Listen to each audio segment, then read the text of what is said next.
کافی عرصہ پہلے دو پرندے اپنے والدین کے ساتھ رہتے تھے۔ ایک دن جب ان کے والدین دور تھے تو ایک دیہاتی جس کی عام طور پر ان خاص پرندوں پر نظر تھی، انہیں پکڑ کر لے گیا۔ ان میں سے ایک پرندہ جال سے دور ہو گیا اور اپنے والدین کو ڈھونڈنے لگا۔ آخر کار پرندہ ایک آستانے پر پہنچا جہاں اس کا استقبال کیا گیا اور اس نے کچھ کھانا کھایا۔ وہ خوشی سے جیتا تھا۔ ایک بار ایک متلاشی دوسرے پرندے پر بھاگا جسے گاؤں والے نے پکڑ لیا۔ اس نے اس سے بہت بدتمیزی سے بات کی۔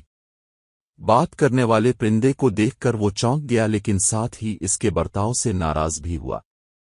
ایکسپلورر نے ہرمج کا دورہ کیا اور اسی طرح کے بولنے والے پرندے کو پہچان لیا، پھر بھی اس پرندے نے احترام سے بات کی اور اسے وہاں رہنے کے لیے خوش آمدید کہا۔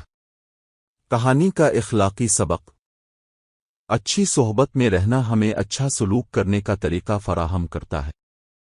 بری کمپنی ہمارے برتاؤ کے منفی انداز کو متاثر کرتی ہے۔